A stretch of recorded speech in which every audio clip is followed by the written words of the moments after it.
Welcome to Close Listening. I'm Zach Morgenstern, joined as always by silent co-host Ludwig von B. And today we're going to be talking about the record American Dream by Crosby, Stills, Nash & Young. This record has been in my collection for a long time, or a long time by my standards. I think I came across it at a bookstore in the Annex in Toronto one day. I don't think they even sell records there anymore. It was just in a little bin in a corner, and I got it there along with a Carly Simon record and a Hollies record. Anyway, yeah, Crosby, Stills, Nash & Young. They were an important band. I hadn't really listened to much of them. I figured I should have some in the collection, and this is just a very visually appealing record. Years down the road, one of my favorite music YouTubers, Todd in the Shadows, put out a video in his Trainwreckords series. So the premise of this series from Todd is that these are records that supposedly derailed the careers of big artists because they were so bad. I was mildly surprised to see American Dream on this list, just because I always thought it was a very beautiful item in my collection. In the past, when I'd done videos on Neil Young, I hung it up on the door in my old room because it happened to be the only vinyl I had with Neil Young on the front. It had not occurred to me that this was a train record. But then I listened to Todd's video, and he's a great presenter. I absolutely recommend, if you have not seen his already, you go back and watch it. But basically, he explained the story of this record, that Crosby, Stills, Nash & Young had not been a thing in years, and David Crosby had gone through some really bad addiction troubles, even being in prison at one point. And Neil Young had said to him, if you ever break this habit, we'll bring back the whole four-piece version of this band together. Unfortunately, as Todd goes on to explain, just because for sentimental reasons, Neil Young and David Crosby wanted this record to happen, it didn't necessarily mean they had ideas for a record. And essentially, as you go through the album, you have a mix of 80s music, which, unless it's really well done, often sounds kitschy to the modern ear, mixed with these more 60s musicians, and simply they didn't have any great ideas for sort of one masterful song. So I wouldn't necessarily call this album a train record in the sense that I would call it actively bad, but it's really frustrating to have this comeback from, 4 two-time Rock and Roll Hall of Fame inductees. Yes, that's right. There are 2 bands where all the members are in the Rock and Roll Hall of Fame twice. One is the Beatles, the other is Crosby, Stills, Nash & Young. Neil Young is a solo artist and is a member of Buffalo Springfield. Stephen Stills as a member of Buffalo Springfield, Graham Nash for the Hollies, and David Crosby for the Byrds. For these music legends to put out an album that's just not great, kind of a disappointment. But anyway, I thought I'd talk through the tracks because while I largely agree with Todd in the Shadows assessment, I think it's the kind of thing where if you're told this record is terrible and you go back and listen to it, you can be like, okay, well, it wasn't terrible. There are some fun moments. So this opens with a song called American Dream. And this is an example of a song that has a very catchy chorus, but the problem is that musically, it just doesn't build anywhere. Also, I feel like there's kind of confusion with the messaging. So you hear about a song called American Dream. It's coming from left-leaning hippie musicians. So you might think, okay, this is about the fact how not everyone can succeed under capitalism. A lot of people in America are poor and don't get to live that glorified middle-class lifestyle. But what it actually is about is various scandals in the 1980s, Christian preachers proving they weren't living their values, etc. So Neil Young calls this song one thing and it's criticizing something else. It doesn't really build anywhere. The one thing it has is that nice little jingle with this sort of patriotic American whistle. Track number 2, Got It Made. This seems to continue on the theme of the American Dream, and perhaps better than the title track because it's about the notion of the self-made man. It's a song not necessarily saying that you can't be self-made, but talking about the idea how being self-made can give people a sense of arrogance and make them unpleasant. And maybe we do not want a country of self-made men. An alternative reading of the track is that perhaps it's addressed at Neil Young, the biggest name in the group, the most successful member of the group, and maybe someone who's struggling a bit more like David Crosby, even though they're working to now, is going like, hey man, you got it made, and it's really painful for me or the others in this group to see this. Track number 3 is called Name of Love. And this is one where Todd in the Shadows and I kind of disagree. So basically, Todd in the Shadows criticized this song for substituting vagueness for real political critique. We're not criticizing specific wars, not calling out specific policies. We're just going, hey, politicians, why can't you show love, man? And broadly, Todd's critique of this album, or one of them, is that in theory, these are these hippies putting together a political album, but they've forgotten all the specifics of hippiedom and only have the vaguest elements, peace and love, none of the policy substance. But what I would say in defense is sometimes when you take the time to look at the real policies our governments enforce, and not just conservative governments, but liberal governments too, and the policies seem surprisingly right of center, surprisingly outside of what many ordinary people would believe in. Sometimes you just want to cry out in frustration. You guys have forgot the very basics of morality. You've forgotten the very basics of love. I also feel like this song would be a great one to do a music video for, especially with the doo-woppy chorus, by having a video of like Ronald Reagan doing all kinds of horrible things, and then having the CSNY guys gently finger wagging at him and saying, hey, Mr. Reagan, please, in the name of love. Track number 4 is called Don't Say Goodbye. And here's another one where I kind of disagree with Todd in the Shadows. For him, he sort of groans when he gets to talking about this song. He says it was like a sappy nothing of a song. For me, it's a sappy something. It's not the most wonderful sappy song, but at least I like the change of tone on the album. It sounds less kitschily 80s. It's a more universal sentimentalism, and it has a nice clean sound. I would have raised Graham Nash's voice in the mix even more. But again, this is one of the few ones on the album where you can just really hear the instruments come out nice and clean. They're not just going for a big 80s sound.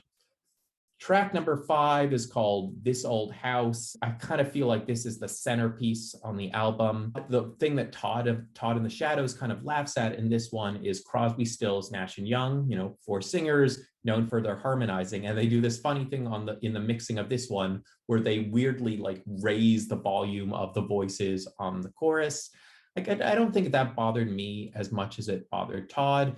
I feel like my only critique of this one is, again, it falls just short of being the great song the album needs. I feel like what they're doing with this one, and Neil Young was a co-founder of the Farm Aid charity concert, and CSNY performed this song at Farm Aid, is he's trying to speak to the broadest cross-section of America, something that many ordinary conservatives, along with liberals and leftists, can agree with, is the pain of having a home foreclosed upon or a family farm. And it's sort of a mournful song trying to reach out to as many Americans as possible who are sad about this image. And I feel like if it was written with a tad more specificity, a tad more ideological commitment, it just might have been a slightly punchier song and been taken from the B+, I think it kind of is, into A territory, elite song territory. Track 6 is called Nighttime for the Generals, and this is where the album begins to lose me. So this could be a good song, it just doesn't quite nail it.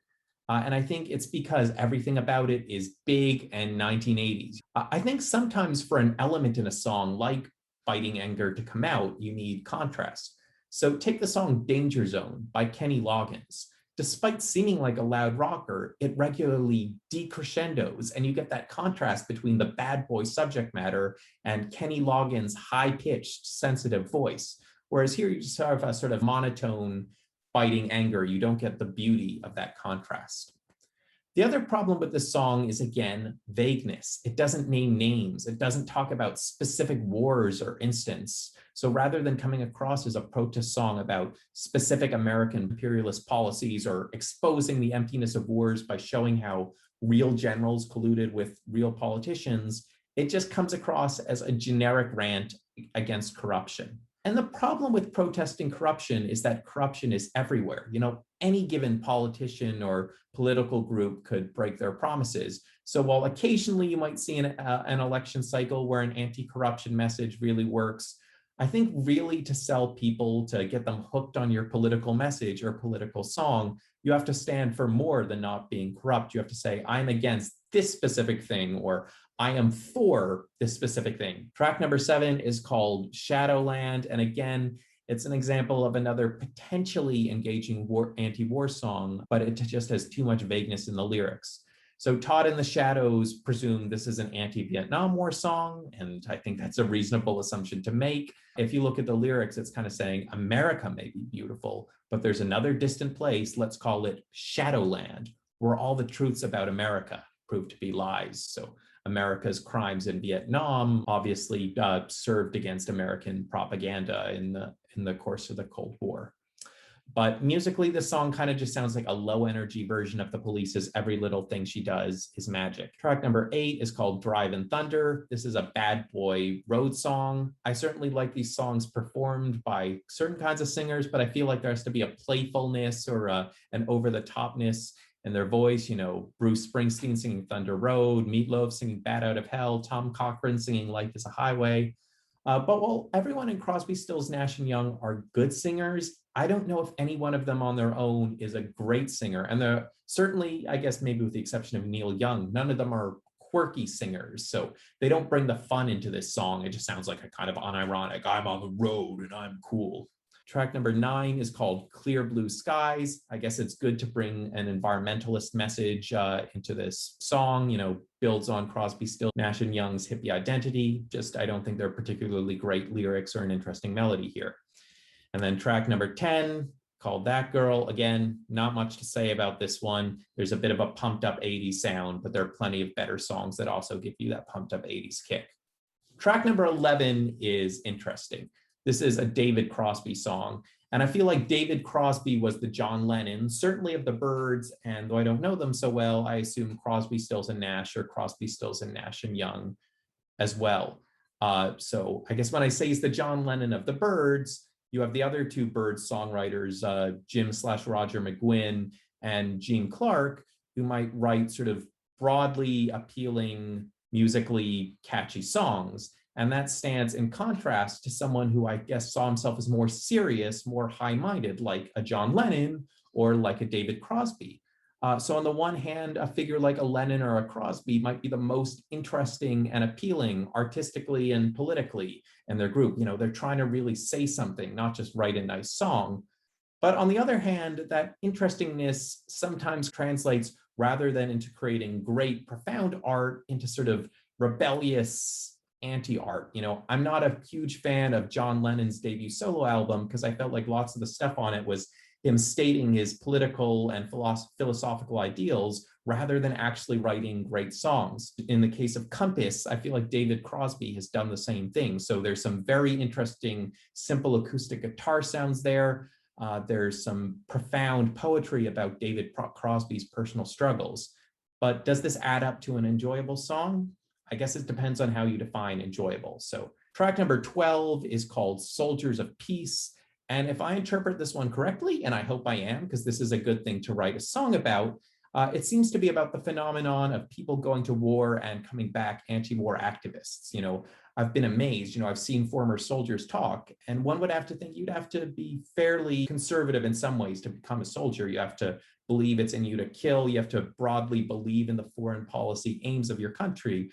And these guys come back firmly in the anti-war camp and calling themselves anarchists and communists, you know, really subscribing to left-wing ideals of the very people who would have protested the war. So I think that transformation is fascinating. It shows that soldiers often come to be in solidarity with other kinds of victims of war. The suffering they undergo and the suffering they may cause teaches them this is wrong. We don't want to be a part of it. Unfortunately, like a bunch of the other songs on this record, this one just suffers from its vagueness. A few small changes here might really make this one a great one. You know, maybe if rather than speaking broadly about soldiers of peace, they could say, I am a soldier of peace, and try and tell the story of a particular soldier who moved in that direction. Track number 13 is called Feel Your Love. This one has some simple, but I think charming images like swimming in the sound of love. It also refers to a mansion on the hill, I suppose a reference to America seeing itself as a city on the hill and saying how that ideal, whatever it means, has been corrupted. I'd also point out that this is, again, like David Crosby's Compass, an example of Neil Young moving to a more acoustic sound. So it doesn't sound like the 80s kitsch we hear on so many of the other tracks. Finally, we get a more 80s song concluding the album called Night Song. just seems to be saying we're stuck in a dark time and haven't really gotten out of that dark time. Well, a couple of things I want to say about this record. Often when I have mixed feelings about a record, I think, would it have been better if they just cut some of the excess songs and made this a short album or an EP? I thought a track list for this one that might not make it great, but might put it in, again, like B+ territory. You might leave it to Feel Your Love, Name of Love, Don't Say Goodbye, Got It Made, Compass, Soldiers of Peace, American Dream, and This Old House. I also think it's interesting that I listened to this record around the same time I finally got around to watching a movie from just a couple years earlier, Top Gun. I've been hearing that the new movie is interesting, so I ended up watching the original Top Gun movie saying, okay, I guess I'll go and see this important new movie in theaters. What is this original Top Gun movie like? And these were movies prior to them getting all this press attention I wouldn't have seen at all, because like Crosby, Stills, Nash and Young, I'm kind of a hippie guy. I don't really want to see a rah-rah US Army movie. And I had only really heard about Top Gun in the context of this book by the former Bernie Sanders advisor and left-wing journalist, David Sirota, about how 1980s pop culture subtly enforced the militaristic, individualistic, anti-government messaging of the Ronald Reagan era, and Top Gun would have been one of the movies referenced in that book.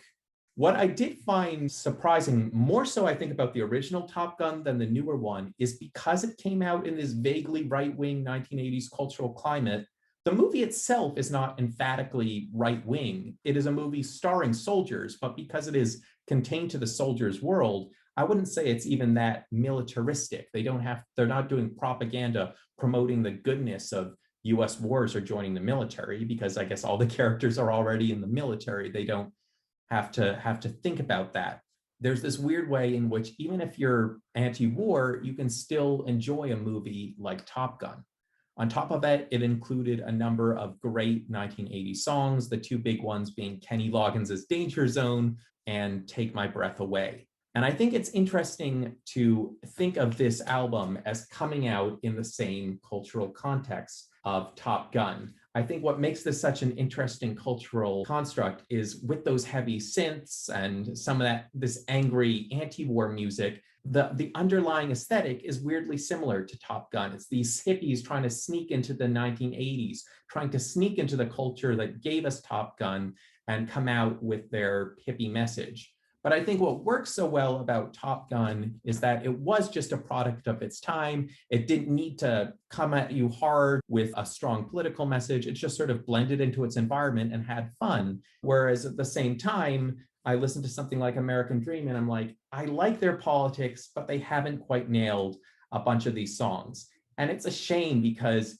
if they had been, sharper with their politics, if they came in with slightly more specific songs, I think it would have been a great work of subversion. Let's create a pop culture item that is both emphatically 1980s, but also emphatically anti-war, emphatically keeping that ethic of the 1960s alive. And it's a shame that we can't have a cultural item of the 1980s that's as beloved as Top Gun, but that gives us some anti-war politics. I'm Zach Morgenstern. This is Ludwig von B. See you next time.